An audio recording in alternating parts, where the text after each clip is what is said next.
E eu passo a palavra agora ao senhor Igor Amaral para apresentar a visão dos artistas. O senhor Igor Amaral é formado em teatro pela TU, Teatro Universitário da UFMG.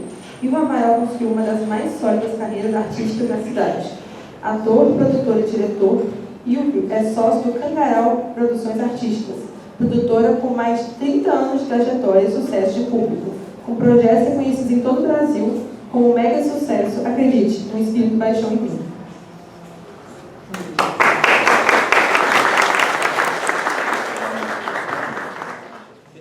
Eu posso falar também esse microfone, também não precisa. Ele pode gravar? Não, acho que se não estiver gravando, não fica falando não. Gente, boa noite. Para mim é um prazer e uma honra estar aqui falando com vocês. Eu não sou estudioso de lei, eu não sou uma pessoa que tem preparação para palestras em absoluto, e eu fico muito admirado de ver a doutora Maristela com a segurança dela, falando aqui a respeito da lei, mostrando o que é a lei, as coisas da lei.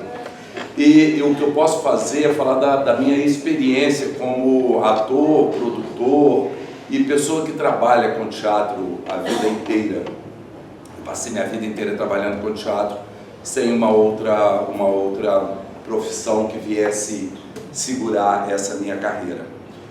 E o que eu tenho a dizer é que é muito bonito quando a coisa está no papel e quando a pessoa com a segurança da doutora Maristela vem e fala sobre as leis de incentivo, essa coisa toda. Isso é muito bonito, mas a prática disso é muito árdua, porque quando você entra numa lei de incentivo, eu não vou dizer todo mundo, porque eu não sei como é que funciona isso, mas a maioria das pessoas são aprovadas nas leis, principalmente a lei federal, a lei estadual e a lei municipal não, mas a lei federal e a lei estadual, que são as duas com as quais eu trabalho mais, que eu tenho mais possibilidade de trabalhar. Quase todas as pessoas são aprovadas nisso. E quando elas são aprovadas nisso, começa o grande trabalho dela. O que é o grande trabalho dela? Fazer a captação do recurso. E quando você faz essa captação desse recurso, que você fala, bom, resolvi minha vida, vou fazer o meu projeto, você cai, esbarra de novo numa prestação de contas, que é uma coisa horrorosa, que quase mata o ser humano para fazer. O trabalho dele de captar é tão cruel quanto a prestação de contas que o cara tem que fazer, o proponente tem que fazer. Isso sem contar que hoje em dia nós ainda conhecemos e sabemos que tem incentivos à cultura de projetos da gente, que o proponente vai lá, que ele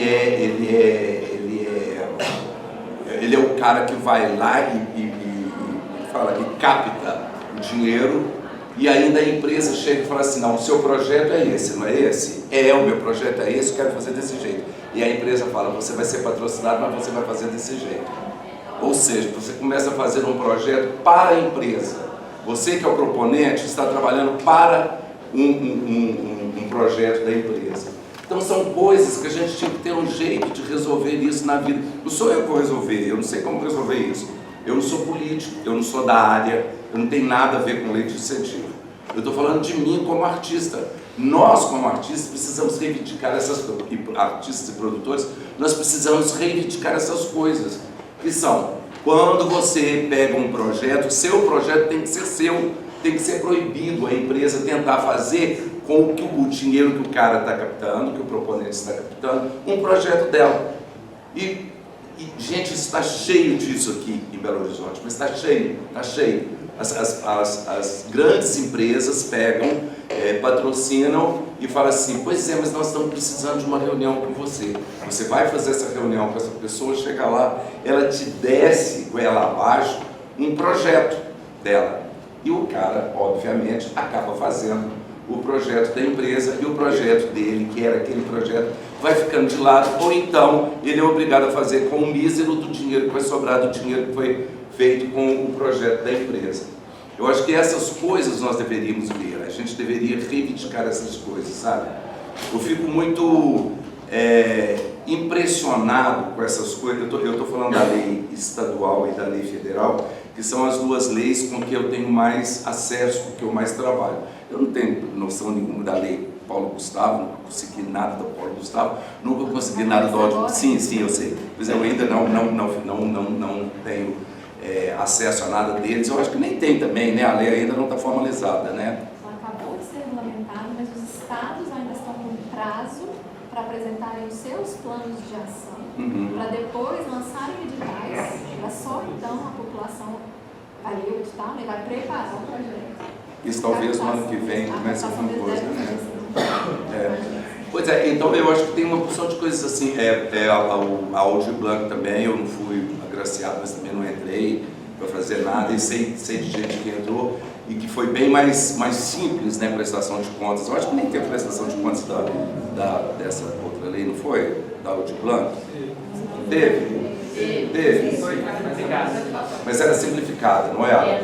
Então eu acho um absurdo, assim, por exemplo, eu já tive projetos, resolvendo projetos que a gente tinha uma pessoa que estava marcada, que ia fazer a condução da gente numa Sprinter, numa van, sei lá, e de repente o cara passa mal e não pode chamar outra pessoa, porque ele não tem que mandar primeiro lá para o Estado resolver se pode aceitar uma outra pessoa no lugar da pessoa que está passando mal. Gente, você começa a entrar num nível de loucura com isso, né? Quanto à lei municipal, eu já tive projetos aprovados na lei municipal e não tenho mais, há muito tempo que eu não tenho um projeto aprovado lá. Mas era super simples de fazer a prestação de contas da lei municipal.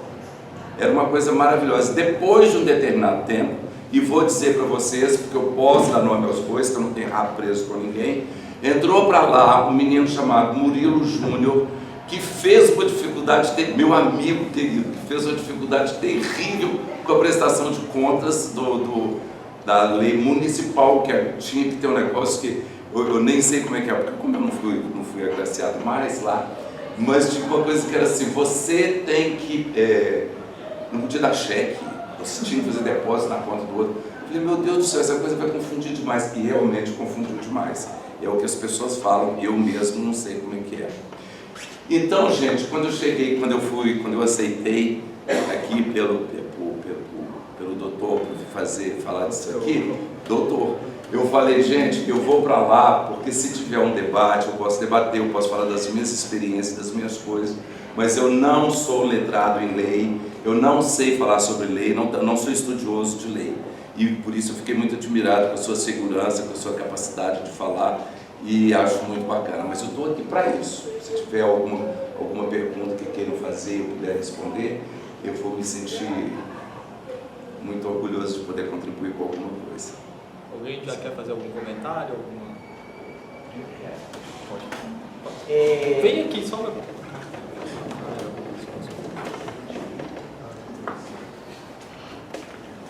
Mas aqui só para a câmera. Cadê a câmera? Gente, eu sou Fernando Veríssimo, sou ator, já trabalhei com o Ilvio também. E eu queria até comentar para você, comentar em cima, o seguinte,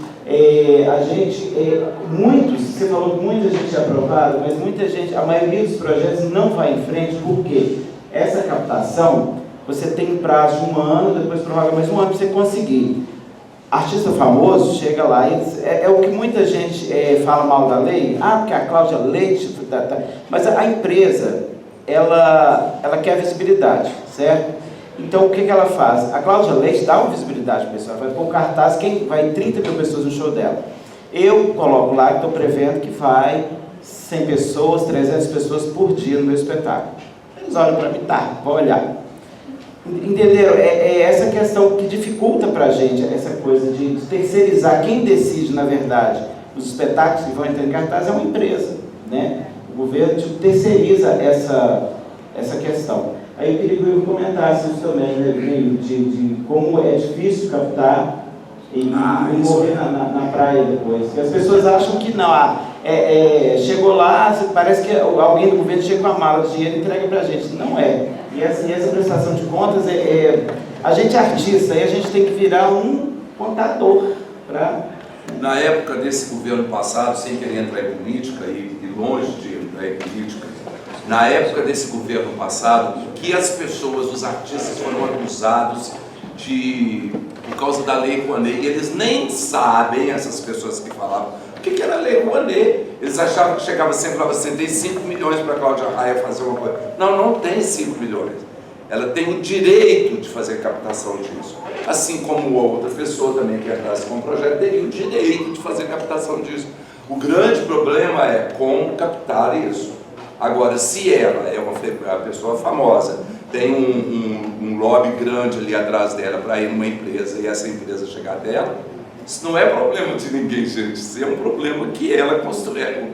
Um problema não, uma virtude que o cara tem de ir lá e pegar o patrocínio para ela. E os 5 milhões não é para ela, é o projeto. É o projeto. A caixa dela está é o dentro desse projeto. Mas e essas pessoas que falaram tão mal, falavam que era da lei, né? A lei não presta, o artista não presta, era isso que era dito. E talvez o erro, quem está errado nisso tudo, se for para direcionar alguém, é a empresa que direciona o dinheiro para a Cláudia Leite, não para os pequenos artistas, né? Porque quem escolhe quem vai ter os 5 milhões ou quem não vai ter é a empresa que está patrocinando. Se a empresa está patrocinando um artista que vai ganhar 5 milhões e não os pequenos artistas que vão ganhar 200 mil para fazer espetáculo, 50 mil para fazer espetáculo, aí é uma, não sei se pode dizer uma falha, mas é algo que se tem que ver dentro desse processo. Assim. Eu acho que existe uma força muito grande na cultura de política, sabe? De uma política que ela é usada a favor de algumas pessoas no país. Por exemplo, quando você fala ali que tem um teto máximo para artistas, salvo algumas exceções, o que são essas exceções? Isso a lei não deixa claro. Pois é, mas é porque o Marco Nanini não vai trabalhar com o cachê que eu recebo na lei. A Fernanda Montenegro, ela não vai trabalhar com o cachê que a Cida Falabella vai trabalhar aqui. Entende? Então existe essa coisa, gente, mas isso é tão claro. Mas pra gente tem que ficar obscuro. Porque se a gente falar, a gente é malfadado. Mas é isso. De fato, não existe previsão legal, né? Não Eu existe. vejo uma solução legal, né, para isso, como direcionar a escolha da empresa. Tem algumas estatais que até têm feito algo do tipo, mas também é bem segmentado, assim. Por exemplo, a CEMIG às vezes lança um edital direcionando para projetos aprovados na lei estadual. E aí vai uma leva de projetos pequenos que ela vai ter o nome da CEMIG. Mas no final das contas, se você escreve um projeto que não está na época que a CEMIG lança esse edital, você vai ter a mesma dificuldade de conseguir captação lá na frente. Você tem que dar sorte de estar dentro de um espaço de tempo que alguma grande empresa vai fazer uma ação social para captar seu projeto. E tem que ver também se já não está marcado quem vai ser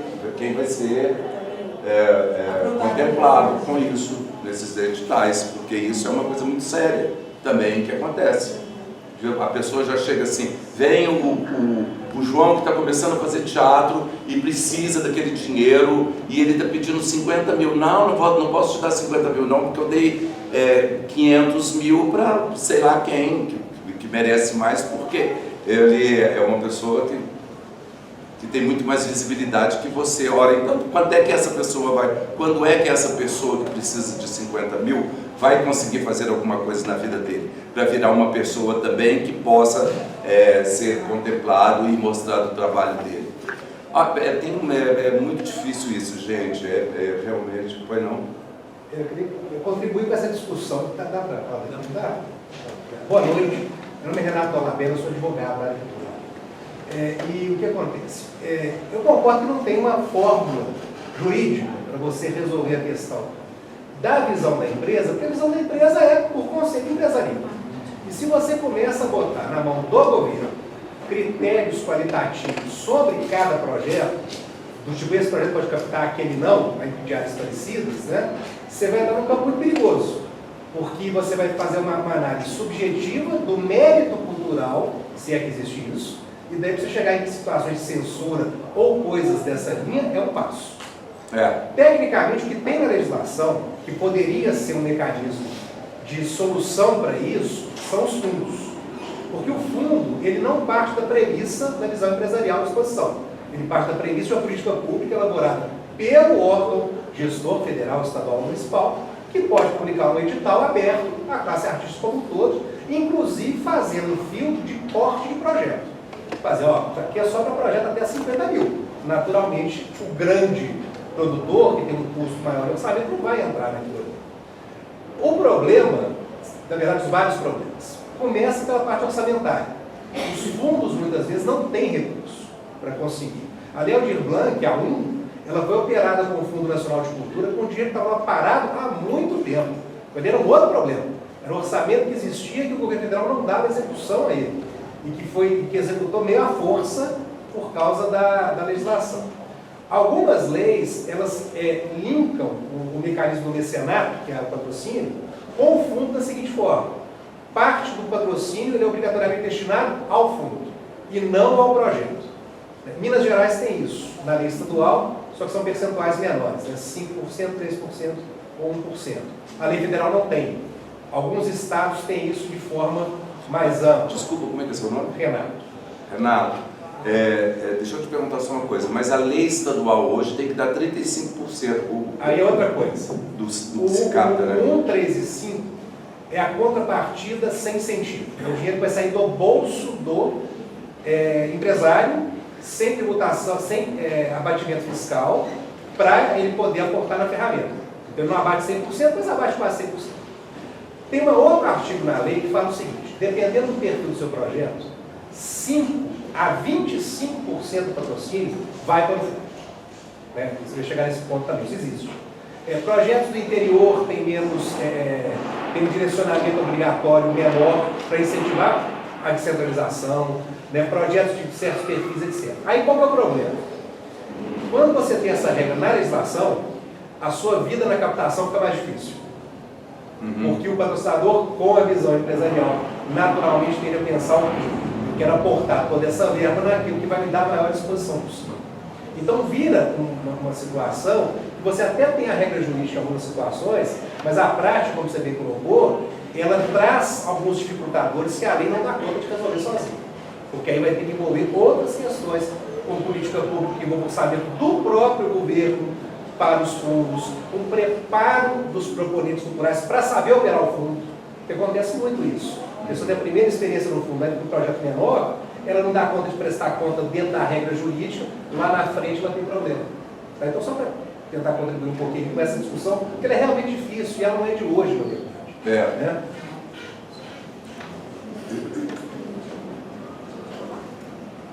Eu acho que eu estou indo junto com ele aqui. E tem outra coisa também, tem muitos proponentes, né, que são eles são agraciados no fundo, no município, no estado, na federal, no existe isso. Que entra, eu também comecei a falar sem apresentar, né? Deixa só ela fazer sua apresentação formal. Então, pode passar a palavra agora para a senhora. Deixa eu chegar no senhora Gabriela Freitas vai falar a visão dos produtores. Ela é atriz formada pela UFMG e produtora cultural. Em 2021 e 2022, integrou parte da equipe de fomento cultural da Secult e atualmente integra a equipe da Tancará Produções Artísticas como produtora.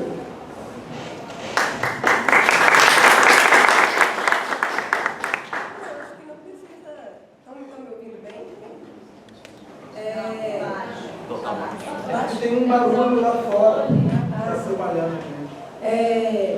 Dessa questão que o Renato trouxe sobre a questão do fundo, assim, complementando a discussão, eu acho que entra também um problema estrutural, educacional dos artistas, que em teoria, o fundo é direcionado para pequenos produtores que não vão ter esse contato, né, para captar, ao mesmo tempo que os pequenos produtores também não vão ter o suporte técnico nem para conseguir passar no fundo municipal ou estadual. Então, surge um novo problema, que é como que os pequenos produtores vão conseguir passar no fundo com verba direta, que não precisa de patrocinador, sendo que não existe um ensino para isso. É algo que eu venho da universidade, eu formei em teatro na FMG, tanto na graduação quanto no TU, e não é algo que se ensina aos artistas, não é algo que a gente tem como currículo na arte, a escrita de projetos. Quem dirá de incentivo, mas no fundo estadual, a estrutura de um projeto, dessa estruturação também não é algo que é passado, assim. Então, quem consegue na marra, começa a aprender com bola fora, depois de várias vezes que vai sendo negativado, né? E muita gente para na metade disso. Muita gente não continua, não quer escrever projeto mais, porque não se tem suporte para isso. E junto a isso, a esfera pública também não está tão, lógico, se puder passos lentos, nada é tão fácil, mas não consegue dar um suporte também para esse ensino, para essa capacidade dos artistas de chegar até lá. Então fica tudo no meio do caminho também, né? Ou às vezes também aí surge um grande problema que a gente tem também, que aí surge a figura do atravessador, que é alguém que se especializa só em fazer projeto, chega para captar essas pessoas pequenas, fala, não, eu vou fazer esse projeto, mas aí quer cobrar uma comissão muito além do que está previsto na lei, que a lei às vezes prevê, algumas leis, alguns editais prevêem especificamente que você pode destinar uma verba, por exemplo, para o contador que vai fazer a prestação de contas, o captador de recursos, tem isso previsto na lei.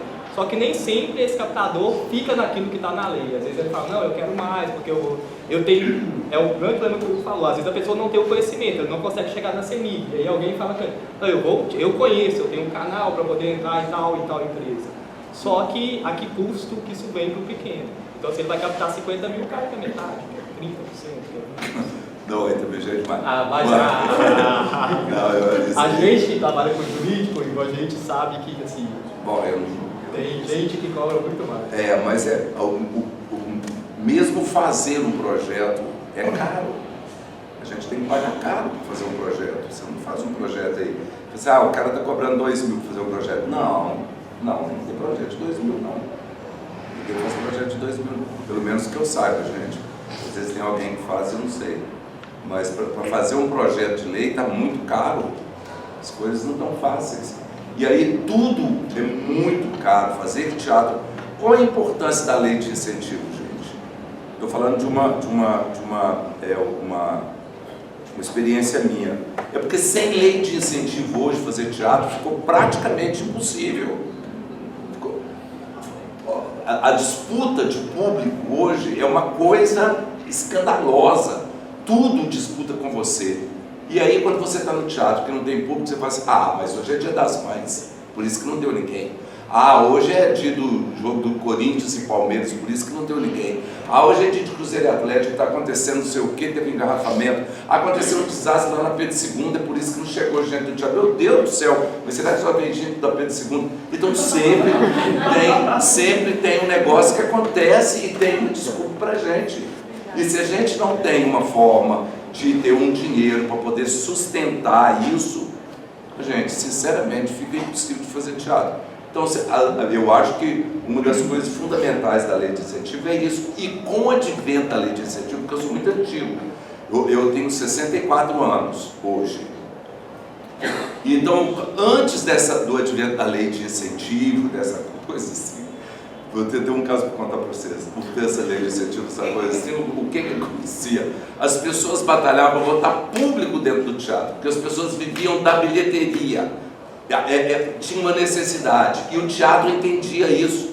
Quando vem da lei de incentivo, quando você pede um teatro, aqui em Belo Horizonte nem tanto, mas se você pede um teatro particular, no Rio ou em São Paulo, eles falam assim, qual a lei que você tem?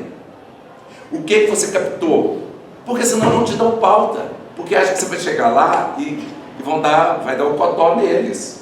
É isso que está acontecendo. E os teatros estão pela hora da morte, o preço de tudo. Fora daqui, eu estou falando de conhecimento meu, que é São Paulo e Rio. Então, pela hora da morte, a quantidade de coisa. O preço que estavam os teatros e não acha, porque as pessoas têm patrocínio, as pessoas são pessoas. O Rio de Janeiro fez assim, né? Virou uma coisa, a arte no Rio de Janeiro, o teatro no Rio de Janeiro fez assim, e São Paulo fez assim. Então o que está acontecendo? O povo do Rio de Janeiro foi todo para São Paulo, e você pode procurar teatro lá em qualquer canto que você não acha, porque as pessoas do Rio de Janeiro, da televisão Globo, foram para São Paulo. E os teatros todos estão ocupados lá com esse pessoal. E o caso que eu ia contar é que eu estou falando da lei de incentivo, que eu era tão idiota que uma vez eu saí do TU e nós montamos um grupo, chamava Associação Civil Grupo AI. E eram 4 pessoas, era Sônia Lobato, Casilda Lambertucci, Salabim e eu. E a gente montou uma peça da lei lá, Assunção, e a gente não entendia nada de nada. Então a gente falou assim, gente, a Secretaria de Cultura tem que ajudar a gente a fazer alguma coisa. Não é possível, nós não temos dinheiro para nada. Nós temos que ir lá pedir. Aí nós chegamos lá na Secretaria de Cultura e pedimos para falar com o secretário atendeu a gente e falou assim, pois é, nós estamos montando uma peça de teatro. Falou, então, a gente veio aqui pedir um dinheiro para vocês.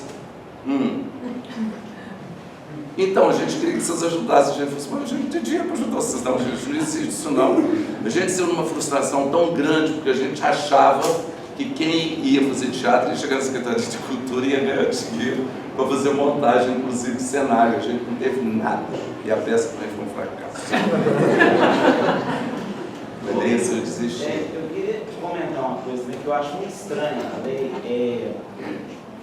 O Itaú, o Banco Itaú, ele fez um setor para gerenciar essas leis do Itaú Cultural. Mas acaba que ele também propõe projetos lá dentro. A Natura, por exemplo, a Natura teve, não sei se ainda faz, tinha muitos projetos musicais, igual a Maria Rita cantando Elis Regina. Foi um projeto da Natura que eles convidaram a Maria Rita. Isso é legal, deve ser, porque aconteceu, né? Mas é meio bizarro. A empresa que deveria nos patrocinar está se patrocinando para fazer Fernando, quase todas essas empresas grandes, quase todas elas, têm um Instituto Cultural. E o Instituto Cultural pode entrar na lei. O Instituto Cultural da Natura entra, ganha e faz o projeto que quer com o dinheiro dela. Porque ela pode escolher para quem ela vai dar a verba.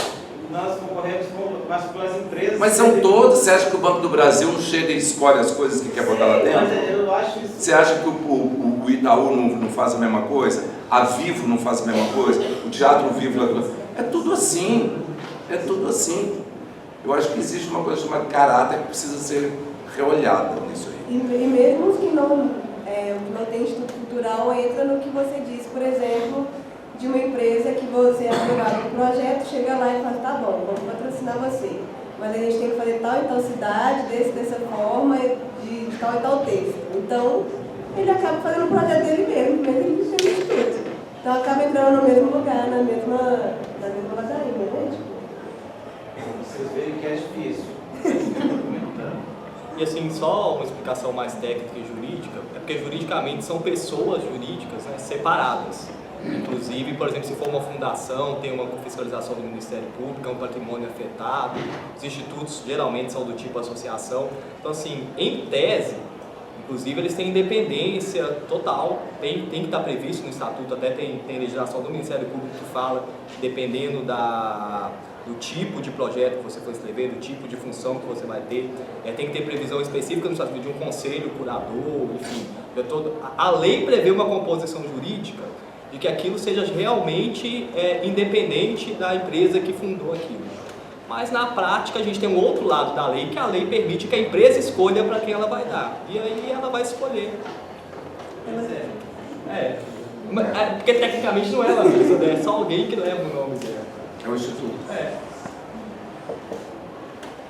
isso. Só para contribuir um pouco com essa reflexão, eu sou servidor do município, né, da Fundação Municipal de Cultura, e eu trabalhei entre 2013 e 2015 na coordenação do Festival de Arte Negra. Inclusive, o município ele ganhava editais de fomento via as parcerias com as associações, né, de amigos e tal.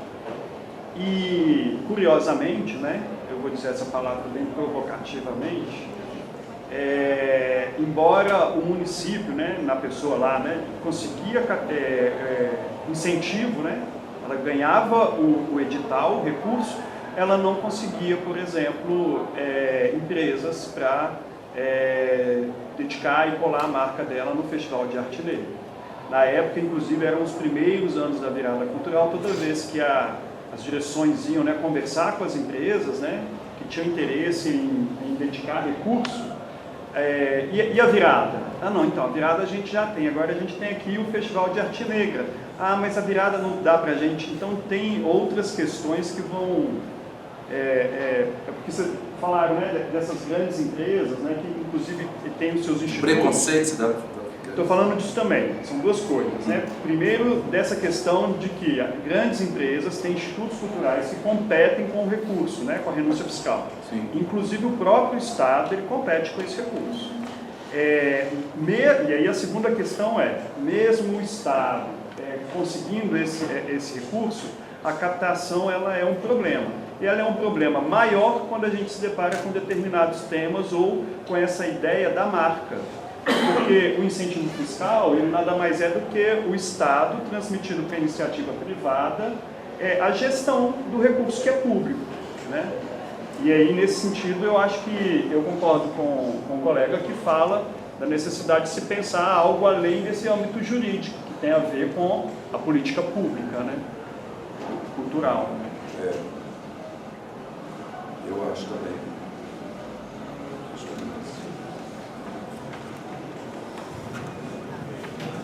Então, encerrado o primeiro painel, passaremos a um pequeno intervalo de 10 minutos.